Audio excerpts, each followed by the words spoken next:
and this is Sonographers After Dark. So now we're, I think, into episode number 3, and you've gotten to know me just a little bit, and so I kind of want to dig into some things that you've encountered in ultrasound, right? So when I first got into ultrasound, I went to work for a trauma center. And so I was doing abdominal ultrasound, paracentesis, thoracentesis, thyroids, OB, pelvic, vascular, a little bit of everything, except for echo. And we didn't really do arterials in that department. So I didn't really learn vascular ultrasound in school. I learned just a couple days of very quick DVT exams and carotids. That was about it, right?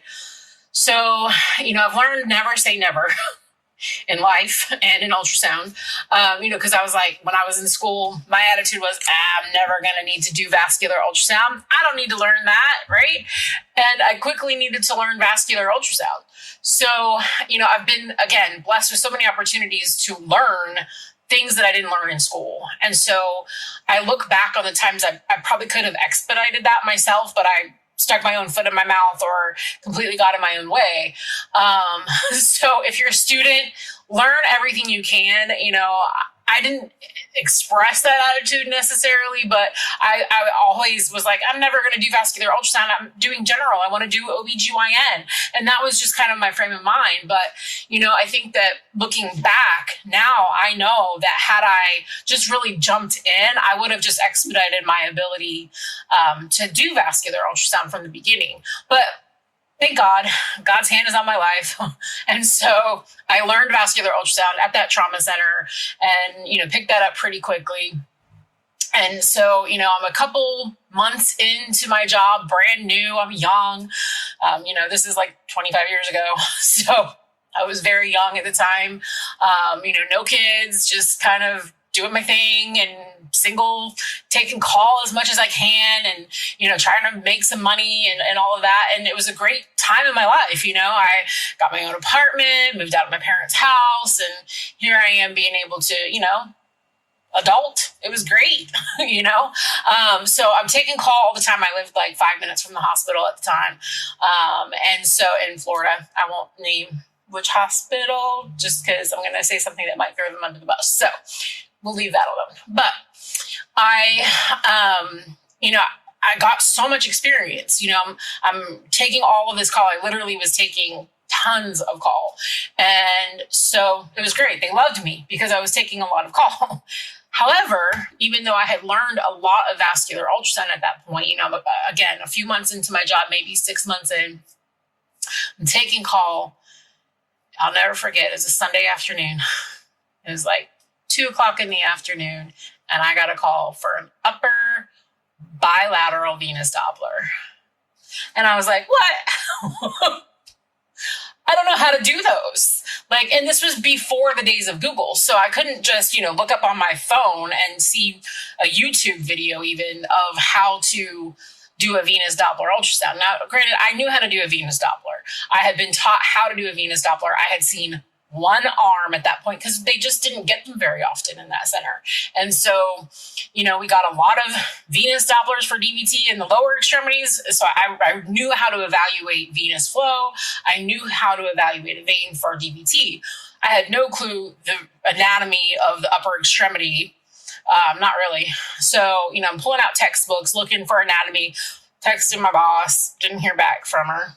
Again, not going to throw that facility under the bus. And these are the days of see one, do one, teach one, right? So this is how we grew up in ultrasound. Is that the right way? Maybe not, but this is what we had to do. And so, you see one, you do one, you teach one. And so this is kind of the time frame of how I grew up in ultrasound. So here I am, this patient. I'll never forget the man's face. Nice gentleman, swollen arms, and so hadn't had any other trauma or procedures or anything done to him and just had some swelling in his arms. And so I knew nothing about the upper extremity anatomy other than the jugular vein and subclavian. That was about it. And so, so here I am, brand new, and 6 months into the job, I'm just compressing every vein, Doppler, augment, compress, sniff, breathe, all of these things. And so, this was before the days of PACS, right? And so I had to get my film developed. Yes, film developed. And there's a dark room for that. And so here I am. I take my films and I'm marching up to the radiologist because at that point, we had to present every single case to the radiologist before we let the patient go. And so I'm taking my films and the patient's chart and all of these things, which is massive, to the radiologist. And I put them down on his desk. And I was like, I remember his name. I won't say it. I was like, "Doctor, I have never done a venous Doppler of the upper extremities before. This is my first one. I have no idea what veins those are, but I can promise you that there is no DVT in any of them." And he was like, "Good enough for me." So that was my first experience with an upper venous Doppler. And so, sometimes you get put in positions where you might not feel comfortable, right? And not to say that, these days and time, you should be getting the training that you need, right? I think that, again, we grew up in a time where people were learning on the job in ultrasound. I learned on the job for some things that I was taught. And so the mindset was a little bit different back then. I hope and pray that you are prepared to do the job that you're required to do. But I guess this brings me back to, was there a time in your career where you were faced with having to do an exam maybe you weren't exactly comfortable with? You might have seen one or two, but you had not really done them on your own. And what did you do? What resources did you use to find the information that you need to be able to not put your patient in jeopardy, but to be able to do the best job that you could in that situation?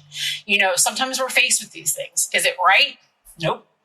Is it how it should be? Absolutely not.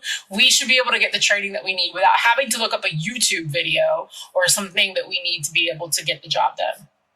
But occasionally we get put in a situation where you might just not have encountered this before.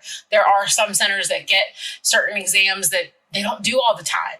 And there might not be a specialist in your area to send them to or to refer them to. And so then you're kind of stuck having to figure it out. So this is where I think that, beyond the registry exam, what do you do to stay proficient at critical thinking through ultrasound and making sure that, okay, I might not have encountered this before, but I know this, this, and this, and I know enough to be able to do the justice that needs to be done for this patient and execute this exam well so that a diagnosis can be made. And if a referral has to take place, then, my exam is going to be beneficial to the person who that's getting referred to, right? And so I think that this is where kind of that line has to be drawn in ultrasound, where we shift over from, again, protocol takers and image takers and photographers to sonographers. Critical thinking sonographers who understand the exam that needs to be done, why it needs to be done, and the steps that we need to get there to prove what needs to be proved, right? You might not be perfect at it. You might not have ever done it before, but do it, right? If it's in your ability to do it and you're not putting your patient at jeopardy, you're not putting that patient at risk, then do everything that you can in your power to do the best care for that patient, right? It comes down to patient care. Don't do it if you feel uncomfortable, because it's not something that you should ever be put in a situation where you have to step in and do something that you've never done before. You're completely uncomfortable, out of your scope of practice, out of your depth of knowledge, and you actually would do more detrimental. It would be more detrimental to your patient for you to do that exam than if you just say, this is not something I'm capable of doing. So I think that you have to find that balance between advocating for yourself and for your patient, as well as doing the best you can in the situation that you're presented with, right?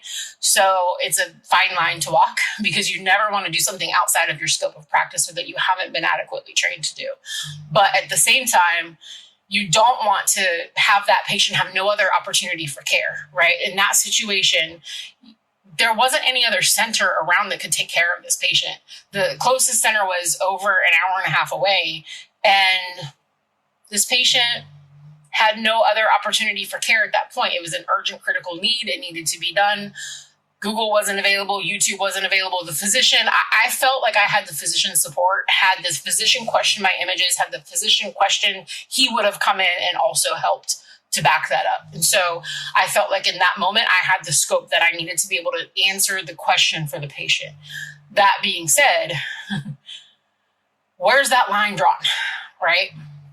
So, I think that this is where we, again, as sonographers, have to be critical thinkers enough to say, I can do this, but I can't do this, and know where that line lies. I can do this, but I can't do this. And you have to know where that line lies and don't cross the line, right? And stand up for your patient, stand up for yourself to not cross over that line. So, we're blessed in a day and time to where there are YouTube videos. There are, the ability to learn things online that I didn't have that capability at that point in my career. And so take advantage of those things if they're available to you. I think that some of the Facebook groups around, some of the other social media platforms are absolutely beneficial to teaching and learning opportunities to be able to just kind of hone in those clinical skills, right? And so, I want to share in that too. That's something that I have really developed my career around is education. And so, having a learning platform where you can learn the skills that you need as well. And so, knowing where the fine line is, but also making sure that the patient gets the access to care that's necessary if there's no other care around either, and that you're able to provide the answers that you need and that patient needs for diagnosis. So that's my little story about kind of some of the tough spots I've been put in and found myself in, and working and navigating through those parts of our career that might not be easy, but also help us learn, right? So from there, I sat with my manager and I learned upper extremity duplex. I recognized my lack of training, and then went and advocated that I needed to be able to learn these exams. And so even though we hadn't encountered those patients very often, we were able to practice on each other and learn. And so, being able to, again, advocate for what you need in your career, and hopefully your employer will help facilitate that for you. And that's something that I do.